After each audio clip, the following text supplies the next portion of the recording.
Hey everyone, we're back with another Founders Friday. My name is Molly Waller and I'm the Senior Marketing Manager at Teatulia, joined by my partner in crime, Elsa Meyners, our Associate Marketing Manager. And today we're sitting down with our last founder, Dr. Kazi Anis Ahmed, or better known to us as Anis. Welcome, Anis. We really appreciate you taking the time out of your evening to come chat with us. Absolutely, my pleasure. Awesome. So we would love to kick things off by having you tell us a little bit about yourself, where you went to school, how did you get involved in the Teatulia project? Okay. Well, I grew up in Dhaka, Bangladesh. I finished high school from here, and my brother and I always wanted to study in America for college. So when college time came, we scanned all these colleges, and super nerds that we were, we actually got really smitten with the idea of a liberal arts education, which doesn't really exist in this part of the world or in England, where a lot of people go from here. The education is so much more narrow and specialized, but this idea that you could study across so many different fields and subjects was enthralling to us. And then as we kept researching these universities, it turned out Brown University had the most liberal of liberal arts programs. So that became our first choice, and we were lucky enough to, both of us, get into that. This is my older brother, Nabil, who's only 11 months older than me, and we were in the same year in school. So when it time came to go to college, we weren't actually planning to go to the same school, but happenstance made the same school our top choice, and we both got in, so we both went there. So that was the education part. We both came back home after education, worked a year in a news media that was owned by our family at that time. Nabil stayed on. Much later, he went for a master's to the London School of Economics. But at that time, I was so keen on becoming a writer that the work life didn't appeal to me, and I just basically fled and went back to the US to a writing program in St. Louis, Washington University. And I went there because they gave me a full ride. And once I finished that, I loved literature, I loved writing, so I wanted to stay with that. And I went on to do a PhD of all things in comparative literature. And that was from NYU. And I partly chose NYU because, well, it's in New York. And what a chance to live in New York, and what an experience it was. So once I finished all my extended and extensive studies, I came back home. And my family, as you guys know, already owned this, family business, which was diverse, quite diverse and into different things. At that time, we were also branching into a lot of new areas as well. My father was heavily investing into new areas, and he was very keen for me and my younger brother to join the business. Nabil was already in it.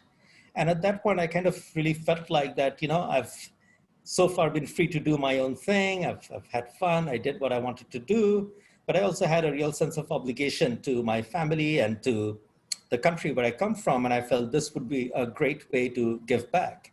So that's when that I came back after my PhD in January 2004, that I joined the family business.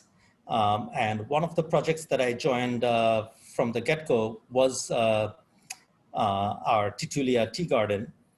And initially at that time, we didn't have a brand or a consumer brand. It was just the tea garden. I started work with that, as well as a nonprofit, the first liberal arts college in Bangladesh that we founded as a nonprofit project. I was involved with that as well. And that was the start. That's awesome. Well, how did your father's story with the garden begin? That's quite interesting, actually. It's an organic garden, and our company overall has also evolved organically, because my father, by training, is an engineer, and he studied engineering on an Army scholarship. So he got drafted into the Army and spent a good chunk of his early career in the Army, retired as a lieutenant colonel, helped found the Bangladesh Military Academy. But at the age of 39, he felt that what he really wanted to do is his own thing. So he's resigned from the Army and started a company, and it was an engineering company because that was his training and his area of expertise. But 20 years on, that was in 1979, by 2000, he had met with enough success with mainly his engineering, but also a couple of other businesses, that he wanted to invest more heavily in Bangladesh. He felt that was the best way to give back to the country and create more employment. Now, one of our engineering units, which produces spun pre-stressed concrete poles for electrification, was located in this northernmost district of Bangladesh called Panchagor. And a sub-district of that, the very northern district, sub-district of Bangladesh is called Teatulia. And it's so far up north in Bangladesh that you can, on clear days, see not only hills in India, but on really clear days, you can even see the Himalayas up in Nepal. That's how far north it is. And it was a remote area and among the poorest districts in Bangladesh, not very industrialized. And he felt, you know what, I've had a lot of success with this engineering unit in this area. This is the kind of place that needs investment. So he went on to build a jute mill there, jute being a natural fiber that's usually used for making carpets or sacks, especially for agrarian product storage. He did that, and he felt that, you know what, this area is suitable for tea garden, and no one has made a tea garden here yet. Right across the border, there were tea gardens in India, but not one in Bangladesh. So that's where the idea first came to him, from a desire to reinvest in an area that had been good for his business, that was very much in need of investment. And that's how the idea of a tea garden came. The organic component came actually from more of a personal side, because at that time, my mother, for health reasons, was really exploring all kinds of alternative life choices very deeply, from meditation to Reiki to eating vegetarian. And in the process, she discovered organic. And I had kind of been exposed to that living in America. So in the house, in the family, these are things we talked about. And kind of, I think collectively, we all felt, hey, we're trying to do something new and something that really gives back to people or society. So we're going to invest and make this garden up north, which will hopefully be beautiful and it'll create a lot of jobs. But why not make it organic? There are no organic gardens or farms of any kind in Bangladesh. There were some people did it, but it was informally, or even when it was done on a large scale, in some cases, they were not internationally certified or certified in any way. But some people did do it, some people did try it, some had great success, they had done some work on scale, but not in tea. So we were the first organic tea garden from that area. And once we got into organic, we actually went far beyond organic, because the more we learned, whether it's the theories of somebody like Masanobu Fukuoka or also other teachers, other examples from around the world, we really felt that meeting the mere certification requirements of organic, while that itself is amazing and not easy, and we think a great thing to do, very beneficial for nature and for the people who will work with the products or consume them, there was a lot more we could do. And what we went into is sort of a deep form of sustainability and regeneration. It's basically regenerative farming and eco-restoration, and that has been an amazing journey. That it has. What's the biggest struggle you've seen with this business, or what is kind of that mantra you guys live by? Success didn't come easily or overnight, partly because of the nature of the product. You know, a tea plant takes 7 years to come into maturity and give its full potential yield. You can start plucking maybe around when it's 4 or 5 years old, but you need to be careful. You don't want to damage the tea plant's growth or its eventual desired shape. So when we were buying land and started to plant, you know, a lot of businesses, you can launch the business, and sometimes from day one or month one, or certainly within months of launching, you have revenue, and sometimes, you know, full capacity revenue or strong revenue.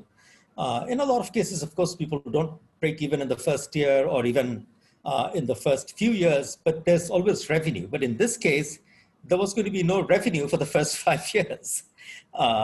We started planting in 2000, and we went into the auction, which is where all tea is traditionally sold in Bangladesh, for the first time in February 2004. And actually, that was my very first project for the group and the family. I had just come back in January, and my father, who really believes in sink or swim approach to training, told me, we're going to go to auction with this tea. Take it to auction. So I started working with the team, went down to Chittagong where the auction is, trying to figure out, all the things you need to do, make a nice fancy lunch of it. And one of the great tea masters of Bangladesh, who has now passed away, Mr. Nizam, who lived in Chittagong and who introduced our tea to the market, he said, for a long time, we've become accustomed in Bangladesh to drinking kind of low-end beer. It's great to get the taste of champagne. That was his judgment on our first cup. And on day one, when Bangladeshi teas in auction were averaging about 80 takas a kilogram, which is maybe about $1, $1.10, our first sale clocked at around 600 takas. And to this day, we have been the most prized tea in the Bangladesh auction. But eventually, when we made our own brand and then the international brand, of course, those teas go directly from the garden to the brand, to the packaged packets that we have. So our big challenge was that initially there was no revenue, and the land itself was not easy to acquire because Bangladesh is a very, very congested country. So a lot of times there's a lot of spats and disputes. You buy the land from a family, and then you discover there's two other brothers who didn't get paid. Two of them had come and taken the money and gone, and now you have to settle it with these two. So there was a lot of heartache like that. But that's all par for the course here. And at this point, since it's much more mature, all those kinds of issues have settled. And also initially, we were not getting much of a response from international buyers. That took a long time. And that's partly why we thought of launching our own brand. And ironically enough, once our own brand was out there in the market, some very top-end buyers from Japan, Germany, certainly from the US or elsewhere, approached us and were willing to pay us the kind of price we wanted because we felt we should be valued on par with the best organic teas in the world. Whereas initially we were being offered very low price because Bangladeshi tea at that time didn't have that kind of marquee value in the tea world. So if you ask for a mantra, persistence, resilience and persistence.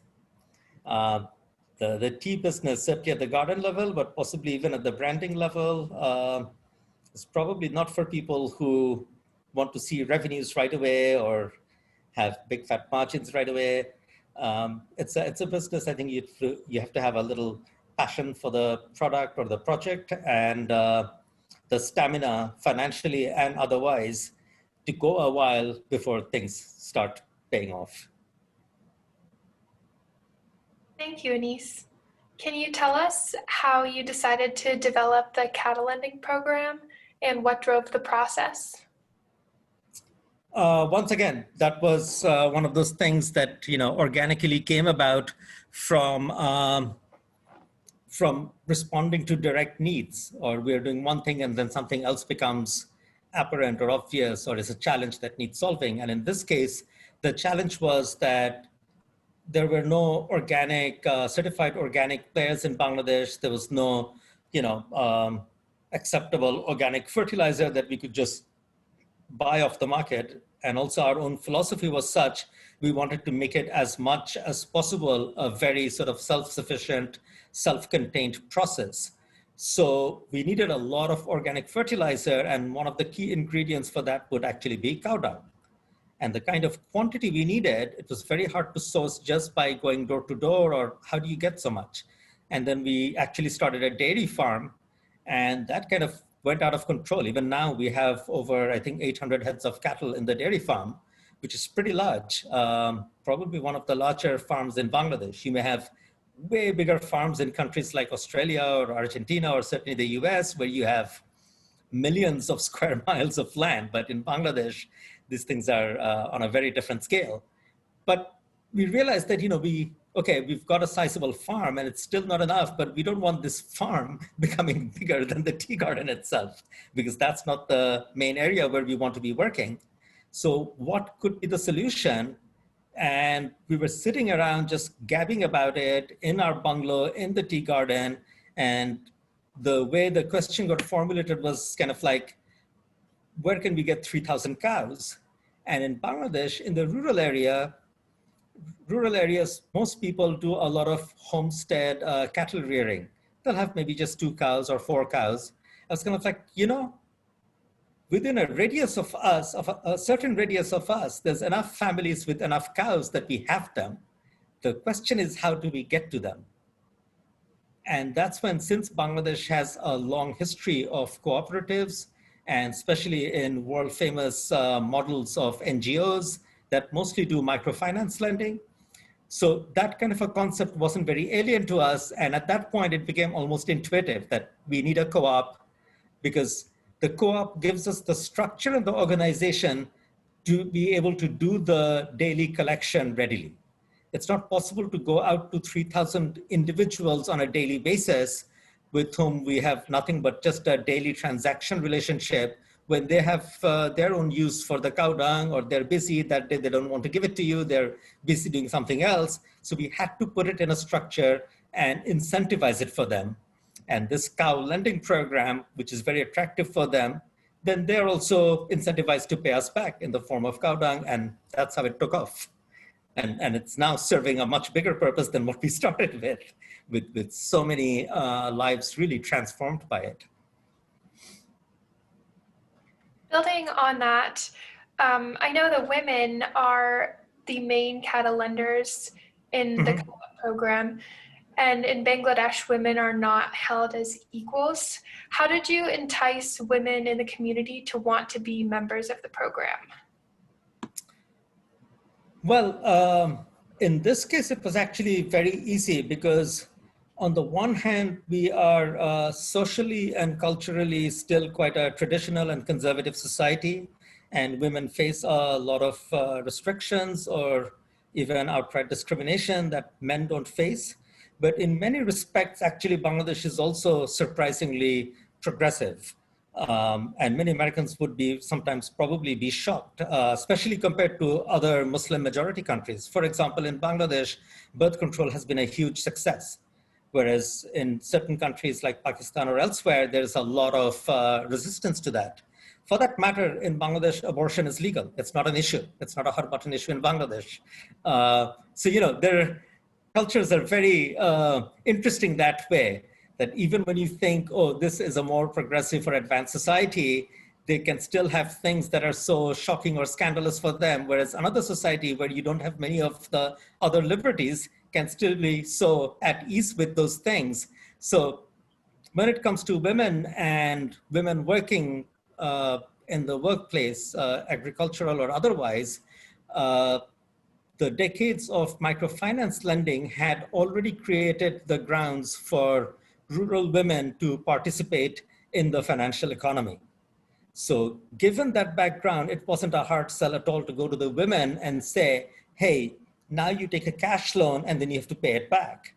But with the cash loan, you do a venture, and depending on what venture you do, sometimes if it goes belly up, you're still under obligation to keep paying the debt back, and then either you need a new loan or you can get into a lot of trouble. Sometimes that happens. But in this case, we're going to give you a cow, and you pay us back in the form of cow dung. So as long as you take care of the cow, which you probably already do with 1 or 2 cows that you already have or own, it's very easy. So for most of the women who have joined our program, many of them were already in microfinance, and some of them still might be, but many of them actually even ditched microfinance programs for this. It proved to be, in a way, safer kind of debt to take and safer kind of investment to manage. So it actually wasn't very hard once we had the idea and we approached them. I actually remember the very first loans we gave out. It was in our garden. I had gone myself, and the very first 25 women, some of whom are still our members, I gave out 25,000 takas cash to each one. And at that point, it was just a pilot program and we had no idea where it would go. So that was maybe in 2007 or 8, I forget, maybe 8. And now it's, well over 3,000 members. Amazing. Thank you so much for taking us through the garden story, your father's story, your history. I kind of want to go backwards and talk a little bit more about your personal life. We know that you're an author. We would really like to know about what you're writing right now, what drove that inspiration to write books. You have produced a couple books already. Yep. Just tell us a little more. So ever since I was a kid, actually, somehow I was totally taken with the idea of, I just loved reading. I loved literature. And what I wanted to do more than anything else was writing. And even though I have really enjoyed business and do it full time, the passion for writing has stayed with me. And by now I have written a collection of short stories, a novel that came out which is available in the US. It's called Goodnight, Mr. Kissinger, a novel, political satire that came out from Penguin Random House. I've also written a very short novella called 40 Steps, which is out only in Bangladesh. And I just finished a new novel called The New Barbarians. And it's actually set in New York and about this age we're living in of hyperconsumption. And I wanted to take another kind of really sort of what I think is a fun take on that through the experience of foodism and taking things too far. So it's about two friends who start a wild game restaurant in New York. And after a while, as they get into more and more financial trouble, things go haywire in all sorts of ways that I think are fun and interesting. And I also write a lot of op-eds, not a lot, but quite a bit, both for Bangladeshi domestic outlets, including our own Dhaka Tribune. But also I've written op-eds over the years for the Wall Street Journal, for New York Times, usually on or about Bangladesh, and many other outlets. So I do some nonfiction, mostly in the form of op-eds or journalistic articles. And then some literary essays, yeah. That's awesome. Will your new book be available in the United States? Well, I certainly hope so. At this point, I've just finished it. I'm about to start shopping it around, and now I have to fall on my knees and pray to the high heavens of publishing and see if the right people pick it up in the US, UK, and elsewhere. We're crossing our fingers. Thank you. Will you tell us a little bit more about the Bangladesh Lit Fest and maybe the Liberal Arts College and kinds of things? Sure. So the Dhaka Lit Fest is something that started in 2011 with a pilot program that was in collaboration with the Hay Festival, the famous Hay Festival of the UK. But in 2015, we decided to start going our own way and rebranded it as the Dhaka Lit Fest, which is now run by me and my two friends, Asan Akbar and Sadaf Saz. And all three of us are just passionate about literature. And we have a very sort of international perspective when it comes to arts, culture, and literature. And we felt that despite a very rich history and heritage of literature in Bengal, somehow Dhaka and Bangladesh had become a little cut off from the really, rich and diverse world of experiences out there worldwide, which for lack of a better term, one might call world literature or whatever you want to call it. And we wanted to put ourselves back in dialogue with that wider world. And Dhaka Lit Fest is a platform that accomplishes that. We have brought over the years several hundred authors from around the world, and not just authors, but all kinds of personalities, from Nobel laureate scientists to beloved megastars like Tilda Swinton, but also really renowned, esteemed authors like the late V.S. Naipaul, William Dalrymple, and many, many others, Vikram Seth.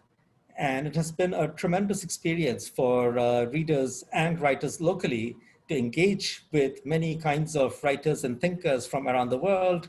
And we've really also focused on bringing people from what for us are far-flung places.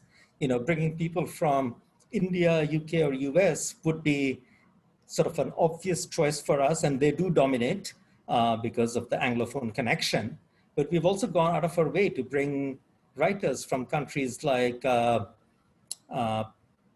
Cuba, Indonesia, Uzbekistan, Palestine, Syria, and so many other places. And that has really been an eye-opener for us. And the writers who've come, they've had a chance to discover Bangladesh, and Bangladesh has, in the process, we hope, gained many friends around the world. You mentioned your partner, Asan, and I know the Tea Bar in London has more of a book focus. Can you speak a little bit about the UK Teatulia division and how you decided to expand? We had always actually had a little presence in the UK, even before we came into the US, initially through placements in Harrods. They have carried our tea for a long time and promoted it very nicely at a certain point. And so at some level, and given that there's a big Bangladeshi diaspora there, and that UK is such a tea-focused, one could even say tea-obsessed country, we felt that as an international brand, and given Bangladesh's historic connections to UK, it made sense for us to have a face or a presence there as well. And at some point, rather than staying only in other outlets or chains, we felt it would be interesting to replicate the idea of our Denver Tea Bar and see what that would do for the brand, and whether we could communicate the uniqueness of our tea, our story, our experience, our commitments to the consumers in a more direct manner. And so far, we've been very pleased with that experiment. The shop in Covent Garden had done really well, was getting amazing response. Unfortunately, we had to shut it down for now due to this COVID. We will hopefully reopen next year, and maybe even in a new location. But that was the whole idea behind the tea shop in UK, to tell the Teatulia story to a wider world. And given our passion for literature, and given how for many tea drinkers, books are also often a passion, or for many book readers, tea always goes with their reading, especially in our culture, it kind of made sense to have a cozy atmosphere of books. And it was really Asan's idea to do what we call the 10 books library. So we get people of interest to name their 10 favorite books, and that's what we put up on the shelves there. So mostly these are people who came to our Dhaka Lit Fest, the kind of authors, stars, thinkers, scientists that I've mentioned, journalists. They have given us, all friends of ours, have given us their list of 10, and we get those books from secondhand dealers and we put them up. And people who come in are most welcome to just sit there and flip through any book they want to pick up. And if they want to, they can pay for it and take it home as well. So it's just been a lot of fun. That's really cool. I heard a rumor that Tilda Swinton was involved. Can you tell that story? Yes, she was. Actually, she was the very first person to give us an idea of a list of 10 books. She has been a great friend to the Dhaka Lit Fest. And when we told her that we were doing this tea shop in London, and it would have this interesting library in it, she is, many of her fans may not know this, but she is a huge, huge fan of literature, and in particular poetry. And when she heard this, she was just so excited that she actually helped us kind of develop this idea and was the first one to give us a list of 10 books. So she's been a very good support to the shop. Wow, cool. As Teatulia is a family business, what do you hope for the next generation? Well, isn't that an interesting question?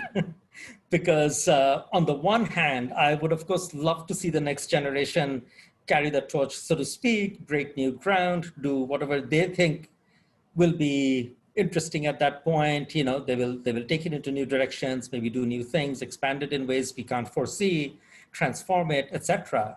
But as a personal thing, I also feel that I have to be careful not to quote, impose it on the next generation, because I don't know what their personal individual desire would be.